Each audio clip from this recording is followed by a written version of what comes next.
je peux vous dire que, puisqu'il y a Atajari ou Afabank qui est là, c'est également ma banque. Donc, Monsieur Diédou, de la part que vous voulez, on se verra tout à l'heure, on va vous la donner.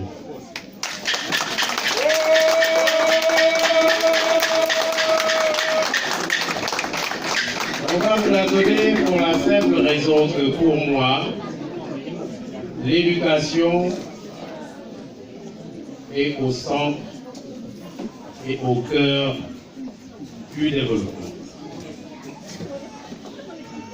La seule différence qu'il y a entre moi et des amis avec lesquels j'étais à la Médina ou à Rebus ou à Ziguinchor, c'est que j'ai eu la chance de faire des études. C'est la seule différence, il n'y en a pas deux.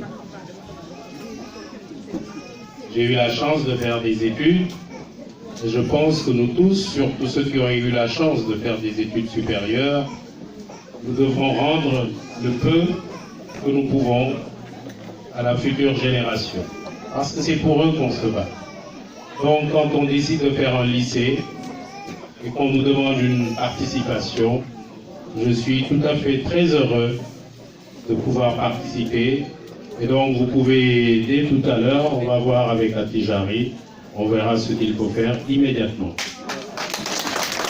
Le deuxième aspect, je pense que c'est par hasard d'ailleurs que je tombe sur l'éducation, parce que pour ceux qui ont suivi ma campagne, l'éducation était au cœur de mon programme. Et notamment, et plus particulièrement, l'éducation des enfants de la diaspora. Ceux qui ont lu mon programme ont vu que j'avais décidé, pour des raisons que je vais vous expliquer, de dégager au moins 50 milliards pour les enfants de la diaspora. Et je vais vous expliquer pourquoi. Vous êtes souvent, et c'est pas vous qui êtes à Paris qui allez me démentir, entouré de collèges, de lycées, d'universités d'excellence. Bon, au pays, on pense que quand on est à la diaspora, on a de l'argent. Déjà, ils vous pompent une bonne partie de ce que vous avez, c'est normal. Mais ils doivent comprendre que vous avez vos propres problèmes. Et parmi ces problèmes, le plus important, monsieur le consul, vous le direz à l'autorité supérieure, c'est l'éducation des enfants. J'avais déjà lancé un cri presque de désespoir bien avant que l'État français ait décidé de multiplier par je ne sais combien les frais d'inscription. Maintenant que c'est le cas, le gouvernement doit vous accompagner pour ces frais d'inscription, pour que vos enfants aillent dans les meilleures écoles qui soient. Je pense que le président devrait l'inscrire dans les priorités. Parce que, encore une fois, quand vous avez la chance d'avoir les papiers, même si vous n'avez pas les papiers, quand vous avez la chance d'être déjà sur place, vous n'avez pas à vous tracasser pour avoir des visas ou des cartes de séjour, eh bien, le plus grand profit que vous puissiez en tirer, c'est de mettre vos enfants dans les meilleures écoles. Et notamment, à partir de maintenant, comme vous le savez, maintenant que par la grâce de Dieu, on a trouvé du gaz et du pétrole, et je reviendrai là-dessus, mettez vos enfants dans des écoles où il y a les métiers du gaz et du pétrole. C'est aussi simple que ça. Et si vous les inscrivez, l'État, il fait un effort, il faut le reconnaître. Pas parce que c'est moi qui fais l'Institut du gaz et du pétrole, oui, c'est moi, mais mieux que ça, je pense qu'il serait bon que l'État dégage encore une fois un budget conséquent pour que vos enfants qui vont, attention, il y a des obligations, on ne donne jamais quelque chose sans rien. Dans le programme, j'ai suggéré que les gens qui vont bénéficier de cet appui-là puissent écrire noir sur blanc qu'ils vont retourner au Sénégal pour travailler et rembourser la moitié. C'est pas gratuit. Parce que il est temps qu'on arrête de financer l'éducation de gens qui ne retournent pas. Je sais que ce n'est pas tout le monde qui est d'accord avec moi, mais dès l'instant où l'État participe à votre éducation, vous avez le devoir de retourner pour rendre le peu que vous avez pris. Ça, il faut que ce soit très clair. D'autant plus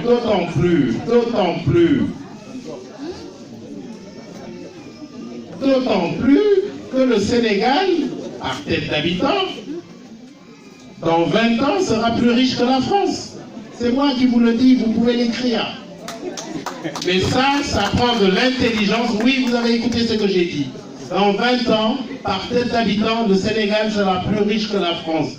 Si on n'y arrive pas, excusez-moi, si on n'y arrive pas, ce sera de notre faute. Et je vais vous expliquer pourquoi. J'ai lancé, excusez-moi, je ne veux pas monopoliser la parole, mais pour une fois que je peux parler à mes parents, un langage de vérité, un langage clair, également un langage d'espoir. Il y a plus d'espoir au Sénégal qu'en France. C'est saturé. Alors, je vais vous expliquer pourquoi. J'ai lancé il y a une semaine à Dakar, avant de voyager, ce que j'ai appelé la nouvelle route de l'acier et de l'aluminium.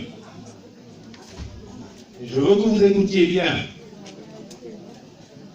La nouvelle route de l'acier et de l'aluminium, je l'ai lancée pour une raison toute simple. Une raison toute simple.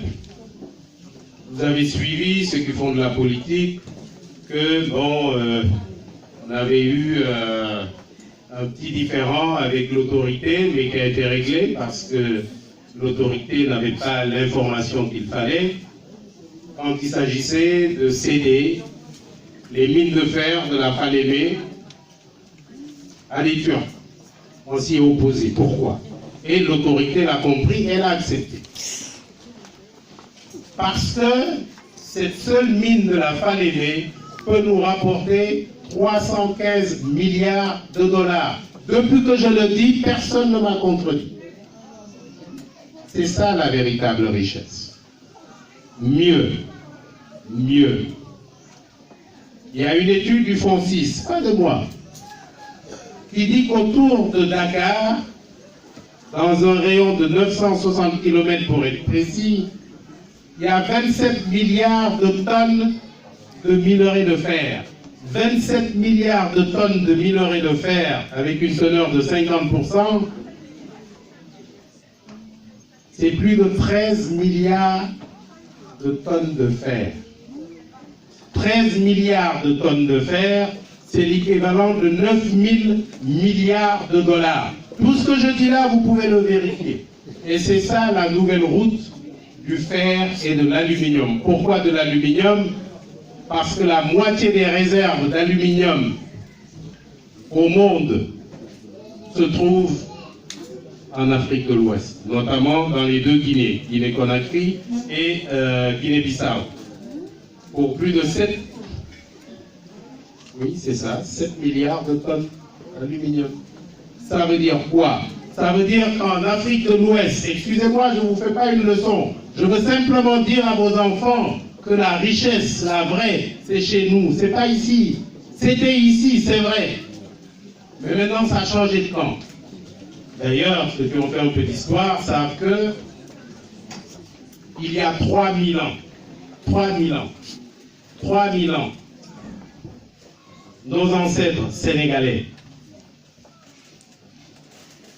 les forgerons, il y a 3000 ans, ils maîtrisaient déjà le fer.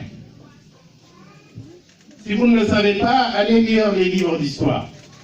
Nos forgerons. Il y a 3000 ans, quand l'Europe était encore, je ne peux même pas dire à la pierre taillée, mais quand l'Europe était encore derrière. Donc ce que je vous dis là, c'est pas à doulé, c'est la réalité. réveillez-vous. Mais ça ne peut être possible que si vous envoyez vos enfants dans les écoles qu'il faut, qu'ils apprennent ce qu'on doit apprendre. Je ne serai pas plus long que ça. Je n'étais pas venu pour ça. Je voudrais simplement vous dire que je me réjouis d'abord de ce que les femmes qui ont toujours été le moteur, merci, du développement, que vous ayez décidé de vous retrouver, de vous réunir ensemble pour pouvoir travailler ensemble et voir comment vous pouvez aider nos populations à s'en sortir. Dès que la femme met la main, ce n'est que du bonheur.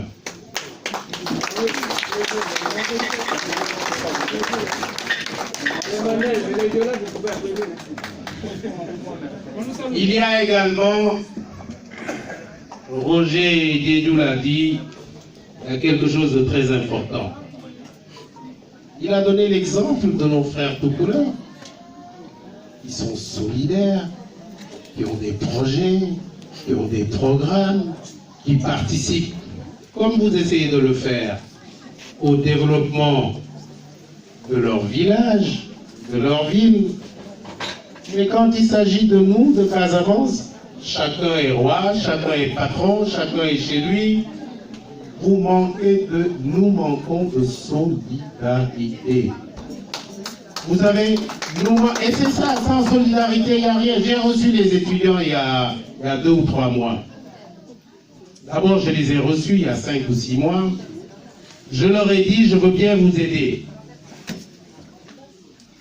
Mais vous êtes une 50aine d'associations. Et on ne peut pas parler à un individu. Ressortissant d'eux, mais jamais la Casamance. Donc, faites comme les parents de monsieur le consul. Soyez organisés. Après, on leur reproche d'avoir des projets qu'on finance. Bien parce qu'ils sont organisés. Organisez-vous. Et comme l'a dit Roger, quand vous avez un tiers ou un 20e, l'État donne le reste. Mais faites-le. Cette fois-ci, c'est le tour de Baïla. Bon, la prochaine fois, on sera là également. Si c'est le tour de quelqu'un d'autre, on essaiera de faire la même chose par la grâce de Dieu. Donc, vous m'excuserez d'avoir été long, mais l'occasion faisant le larron, bon, on ne va pas souvent.